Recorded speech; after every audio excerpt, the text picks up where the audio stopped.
say that the people who came in Zechariah 12, does it say that they were cleansed before or after they came to the land?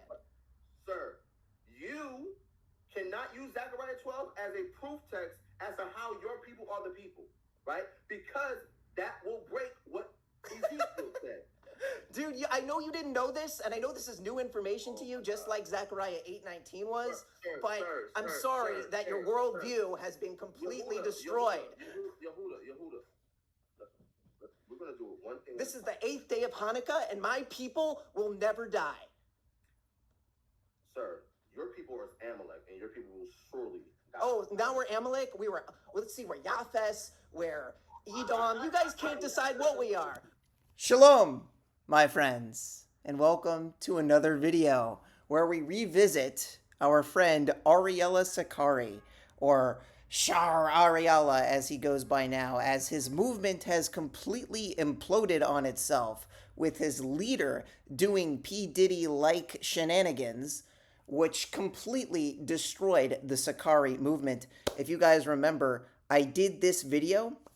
This was a debate that I did with Ariella Sicarii when he was a Sicarii. It was unmoderated.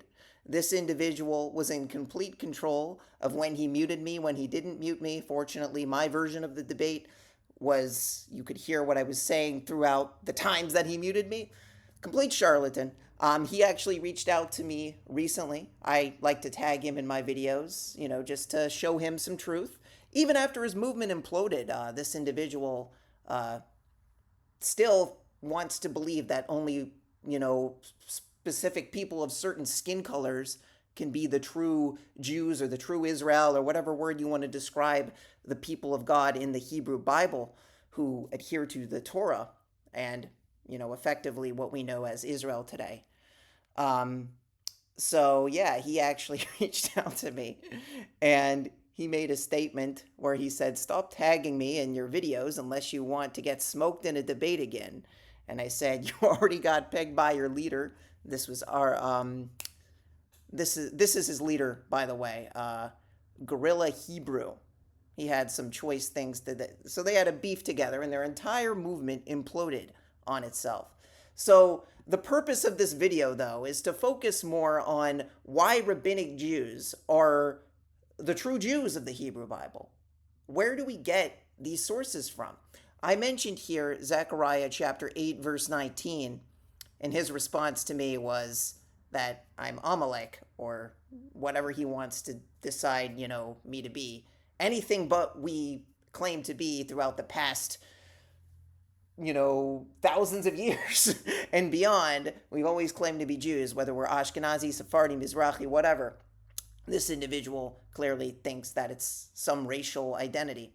So let's go back to Zechariah chapter 8, verse 19 and explore his folly. Where I want to go. You'll take the skirt as a Jew. Yes, good.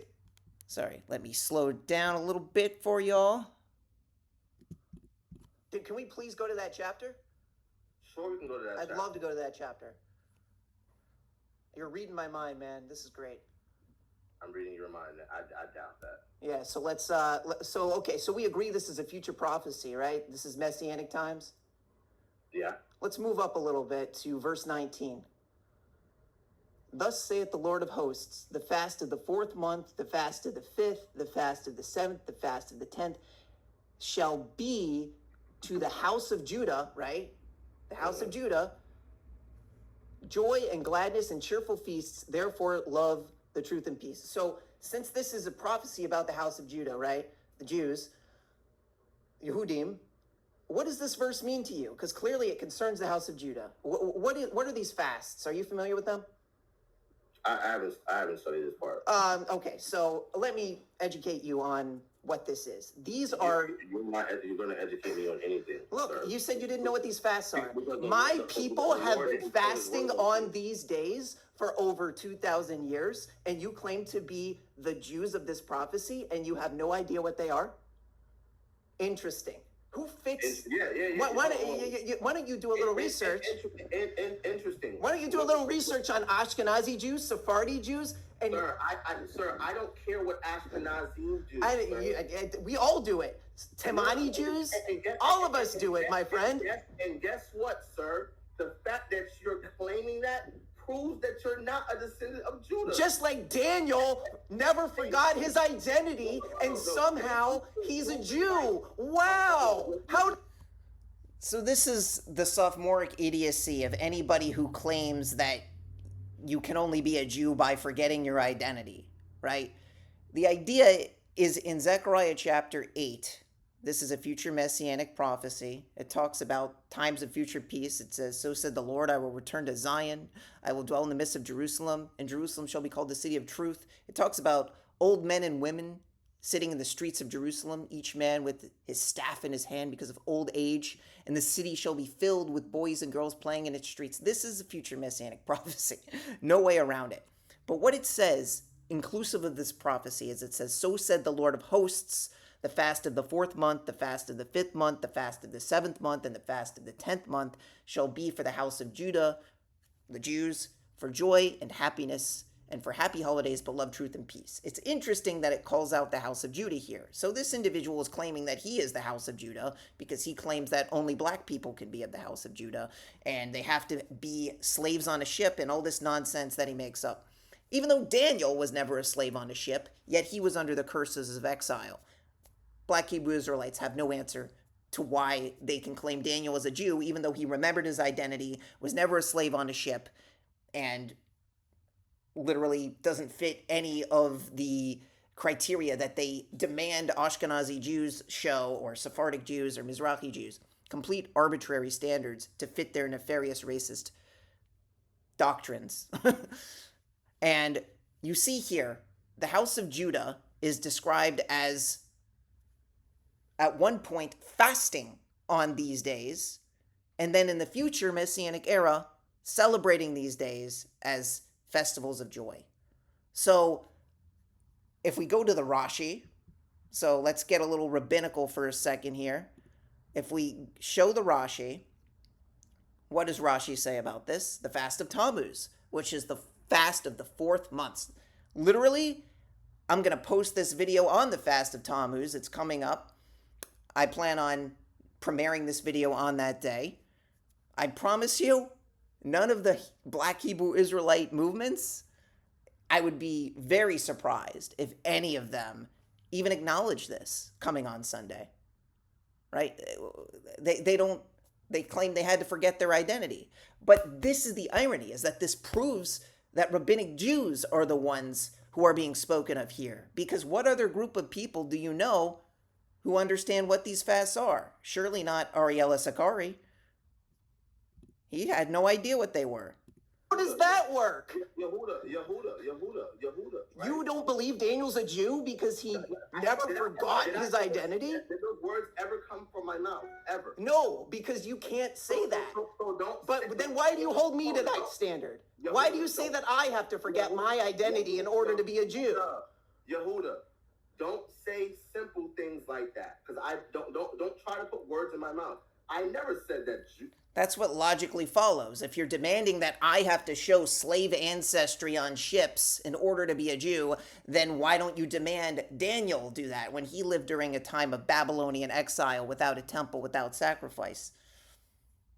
Double standards, because he doesn't hold truth. He holds falsehood. Why anybody would follow this clown is beyond me. Daniel was not a Jew. Daniel's a prince. Then why am I not a Jew? Because my people remember to keep these fasts like the prophecy says.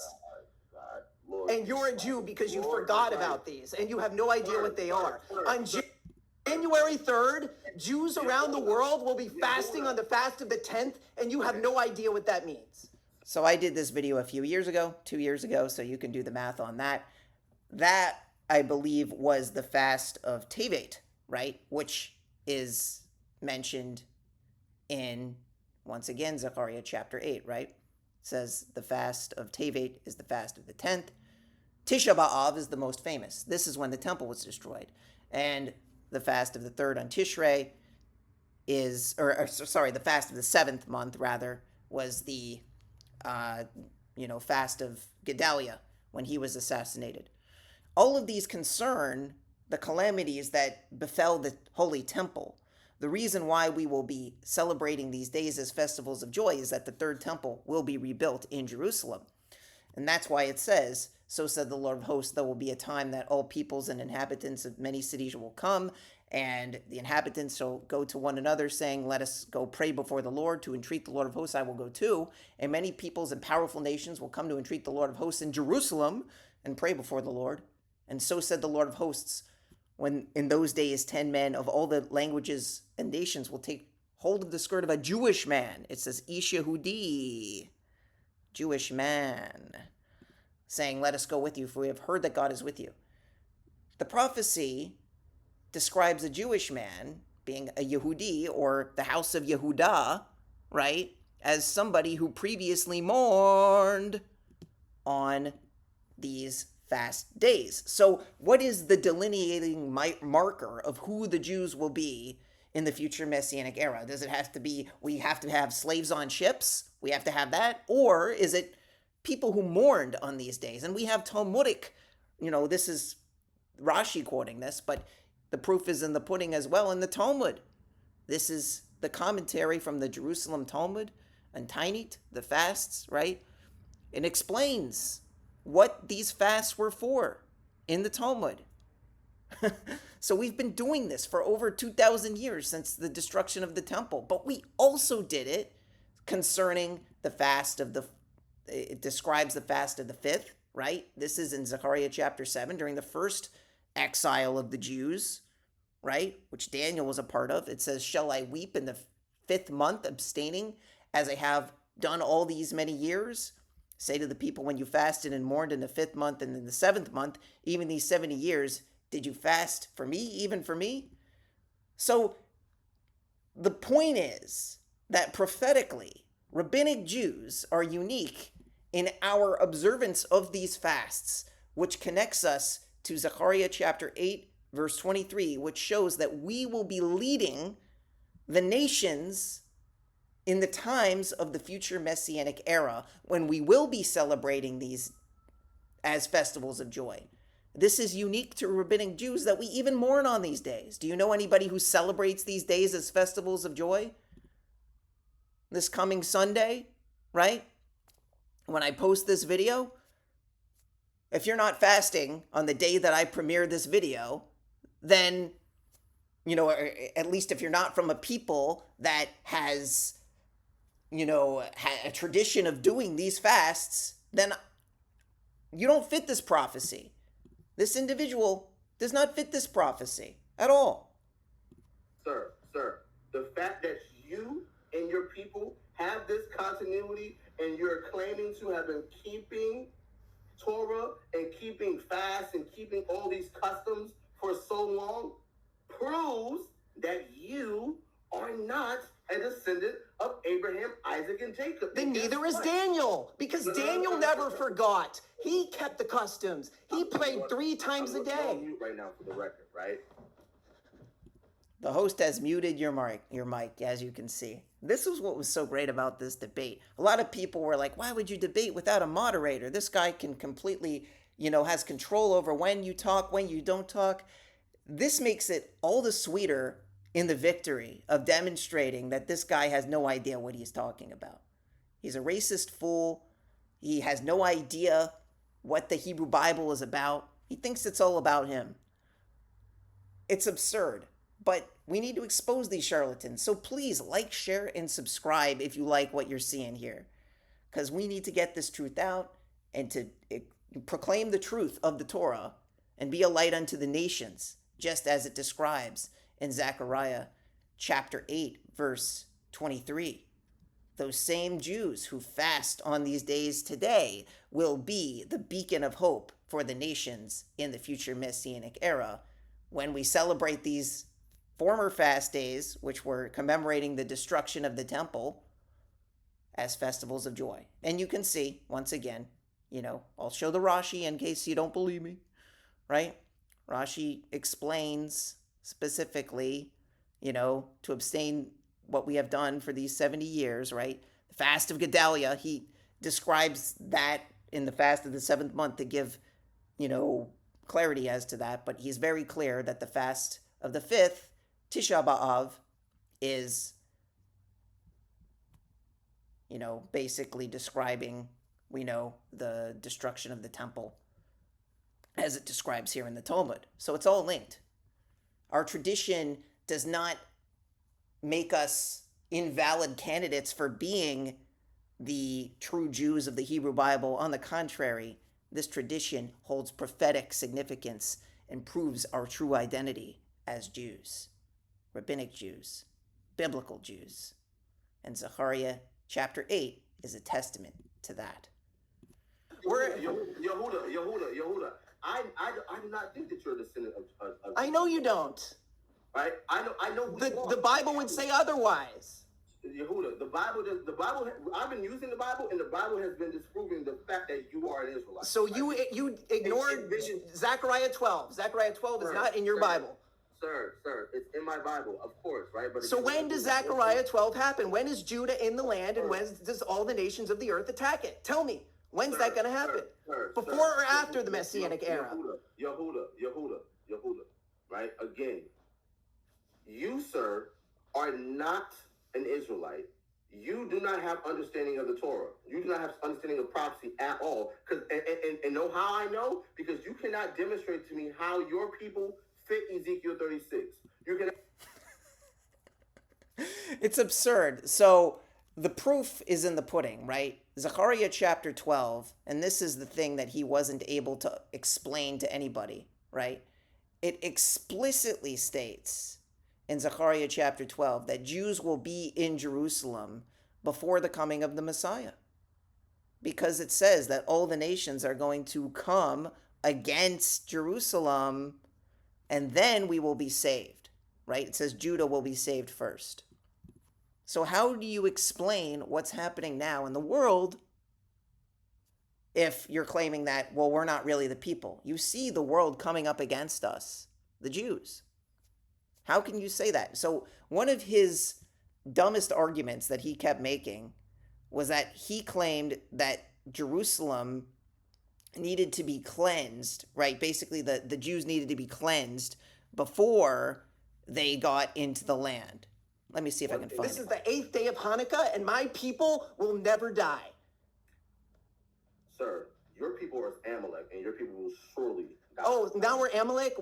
Let's see, we're Yafes, we're Edom. You guys can't decide what we are. We're Yehuda. I do not think that you're a descendant of I know. So you see where they stand. They literally claim that we are Amalek when we literally destroy their position on all of this. So his whole thing is that we need to be cleansed before we go into the land of Israel. But what does it say here chronologically? It says explicitly, I will come and pour upon the house of David and upon the inhabitants of Jerusalem a spirit of grace and supplications. That includes the Messiah, by the way. So according to Zechariah chapter 12, David will be cleansed and the rest of the house of Judah while they are already in the land, after a significant portion of them have already come back to the land. But let's contrast this with what Ariella Sicarii has to say. And that's not going to fly here, sir. It is. Sir, Ezekiel 36 says that the Israelites will be cleansed. They will be in the land. He says that they will be cleansed, right? Let's listen to that again. Here is his chronology of how he thinks things are going to happen. Taking of Zechariah 12 to force fit yourself into Just like you and the curses and the slave ships and the forgetting your identity? Come on, man. That's not going to fly here, sir. It is. Sir, Ezekiel 36 says that the Israelites will be cleansed. They will be in the lands of other nations. They will be cleansed and then brought into the land, right? Your people are defiling the land. How can it be the Israelites if they have to be in other lands for defiling the land and then cleansed and brought back to the land? Okay. So you understand his argument. He's claiming that Ezekiel 36 is claiming that everybody has to be cleansed before they come back to the land. If you look in Zechariah chapter 12, it says that there's already going to be catastrophes happening in Jerusalem. And I make a point in the debate to say that it even says that half the city, half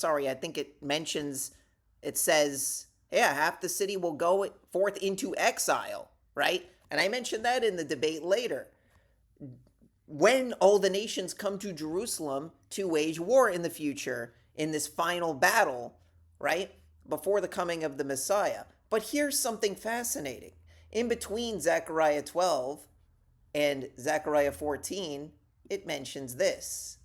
On that day, a spring shall be opened for the house of David and for the inhabitants of Jerusalem for purification and for sprinkling. There is the cleansing, right? The cleansing happens when the house of David, right, is in Jerusalem, but it doesn't say that all the other nations, or rather, it doesn't say that all the other tribes have to be in Jerusalem before that time, and they have to all be cleansed. If you look in Zechariah chapter 12, it only mentions the house of Judah and it mentions the house of Levi.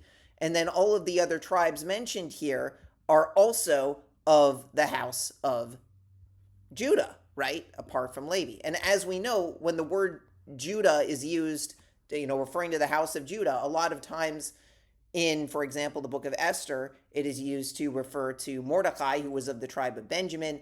And we know that this term is used not just for Jews who are of the lineage of Israel, but it even says in Esther chapter 8, verse 17, in every province and every city, wherever the king's order and his edict reached, there was joy and gladness for the Jews, a banquet and a festive day. And many of the peoples of the land became Jews because of the fear of the Jews, because the fear of the Jews was upon them. Meaning that it is more than just a tribal affiliation. In the Bible, it is even used to refer to converts, right? Now, the argument that we were having is whether or not rabbinic Jews are on the whole descendants of Abraham, Isaac, and Jacob. Regarding Zechariah chapter 8, verse 19, and the context of what's happening here, it makes the most sense to say that rabbinic Jews would have this lineage on the whole, as opposed to people who claim that they don't have any sort of tradition of being descended, having a fast day, right? They don't have any sort of, in the Talmud, for example, as we showed before, it describes what these fast days are, and we have the track records to show that rabbinic Jews have been keeping these fasts throughout the millennia. So honestly, this is probably one of my favorite proofs for why rabbinic Jews are the true Jews of the Hebrew Bible today, simply using that prophecy in Zechariah chapter 8, and then also with Zechariah 12, which this charlatan had no answer for, either of these. I wish in the debate I would have brought up Zechariah 13, though, when it says, because that's the final nail in the coffin, right? It literally says that the house of David will be cleansed on that day and not before the time that they come back to Jerusalem, right? Amazing. So yeah, this guy has been checkmated in so many different ways. And then it also mentions in Zechariah 14 regarding the future third temple, it says all the nations who came up against Jerusalem will go up from year to year to prostrate himself to the King, the Lord of hosts, and to celebrate the Festival of Tabernacles. You need a temple for that, which is why we know that this will be during this time that we will be celebrating these fast days as festivals of joy, because once again, these fast days were all for the destruction of the temple. But by the time this part is fulfilled and the nations are streaming to Jerusalem, right? If you put, that in context with Zechariah 8, when it says all the nations will be streaming to Jerusalem here as well, they're going to be celebrating Sukkot. And the temple will be standing there, and the Jews and the Gentiles will presumably be celebrating these former fast days as festivals of joy. But you're not going to be going to Christians for this. You're not going to be going to Messianic Jews who don't follow the Torah, and you're certainly not going to be going to Black Hebrew Israelites who claim that only black people can be of the house of Judah. Nonsense. Or whatever he believes about the other tribes in the 12 tribes chart. So, and that's what this debate was about with Dr. Michael Brown. What I find hilarious about all of this is both of these leaders, right? Dr. Michael Brown, who my channel is predominantly, a counter-missionary channel to debunk his lies and the way that he presents Judaism and the Talmudic, contextual abuse of the Talmud that he uses to try and champion his false beliefs about Jesus, right? I find it ironic that they both ended up in sort of pseudo, very P. Diddy adjacent situations. This was the debate that they did. Who's the legit children of Israel? And we're going to hear a very fascinating discussion because both men have to defend something and both men are able to also criticize something. So I think it's very full orb that way. And that's why it has that long title. So this is Vocab Malone. Vocab Malone he happens to be a Black Hebrew Israelite debater. He's a Christian. But yeah, this was the head of the Sicarii movement. And it looks like the police are after him for his P. Diddy shenanigans. Or maybe Dr. Brown. I don't know, whatever. It sounds like maybe, whatever. Neither of these men are in any sort of good position anymore. And I guess Ariella Sicarii had to call him out, and he called him out back. Hypocrisy that's taking place here. We have Ariella making a video about me and alleging sexual misconduct on my part when Ariella backdoored and stole one of his closest friends in the truth's wife and committed adultery with her. I don't know any of these sort of allegations, right? This is just the beef between the two of them. Whatever, you can say what you will. All of these things are alleged. I just find it hilarious and ironic that these individuals are in this type of beef to this degree, and that Dr. Michael Brown got caught in the thick of it. And all of them, watch this clip with Dr. Michael Brown. You're going to love it. Just pray for blessing and restoration. And here's my goal. I just want to say this. I've lived with this every day for over 8 months, going through this stuff, going back over sin that was forgiven. Oh, and nightmare after nightmare. It can't get any worse. It gets worse. My goal is I walk out of here and I'm done with talking about this. I'm done with revisiting this. Whatever constructive lessons we can learn from mistakes I made, whatever, we'll learn them. But I want to walk out and get back to preaching the gospel and debating rabbis and setting captives free. You can't wait to get back to debating rabbis. Well, it doesn't look like you're going to be doing that anytime soon. You better stick to debating Black Hebrew Israelite, Sicarii defunct,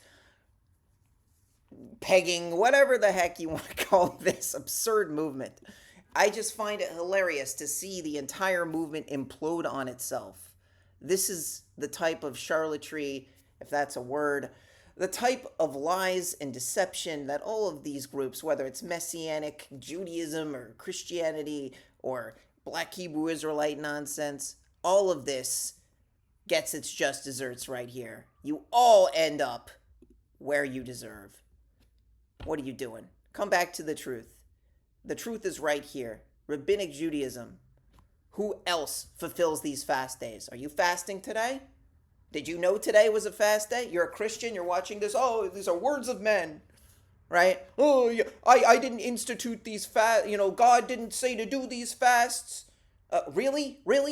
Then why do you want to understand this as a messianic prophecy, but then at the same time claim that it's a tradition of men? Just because the book of Esther wasn't something that God ordained does not mean that it does not have prophetic significance. When it explicitly says that the Jews took on or ordained upon ourselves and upon our seed to make these days of Purim according to the script, according to their appointed time every year.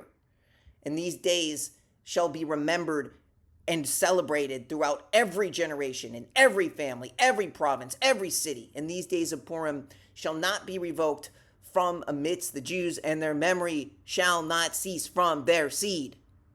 Wow.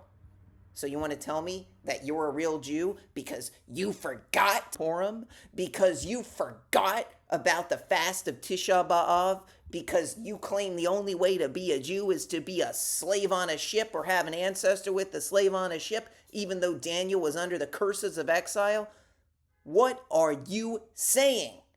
Insanity here. and we have to defend ourselves as take a DNA test, and when we show you the DNA test and you still tell us you're a bunch of Khazarian converts, doesn't matter what evidence we show you.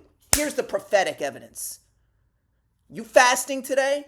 Oh, you never heard of these fast days? Then don't claim you're the house of Judah. Don't claim that the church replaces you when you don't even know what these fast days are. You claim you're the true Israel? You claim you're the true house of Judah? You fasting on the fast of Tisha B'Av? You fasting on the fast of Tammuz? You fasting on the fast of Tishrei or Tevet? Do you celebrate Purim? That's a big fat no from any of you believers in Jesus who claim that Jesus is God. And I would be hard pressed to find, you know how many believers in Jesus that I know that even know what these fasts are about, including this guy who believes in Yahweh wishy-washy? Slim to none, because the rabbinic Jews, and any of the ones that actually even follow these fasts, are very, this is a modern sort of thing because you learned about it now. From who? Rabbinic Jews, who have this written in the Talmud, that we have been doing this since the times of the destruction of both temples, because we have that connection to these chapters in Zechariah. Fasting on Tisha B'Av, fasting on the fast of Tammuz, fasting on the fast of Gedalia, fasting on the fast of Tevet. All of them. Every single one. And you have none of it. So, I hope that this video has been a blessing to you all. May this happen speedily in our days. So said the Lord of hosts. In those days, when 10 men of all the languages of the nations shall take hold of the skirt of a Jewish man, saying, let us go with you, for we have heard that God is with you. You want to become a part of the Jewish people? You can do that. You can convert to Judaism just like these individuals did in Esther chapter 8, verse 17. But don't you dare tell me that the color of your skin determines whether or not you're a part of Israel. You want to fit the prophecies? Then you can join us. If not, I don't know what to tell you. I hope this video has been a blessing to you all. Shalom Aleichem and Am Yisrael Chai.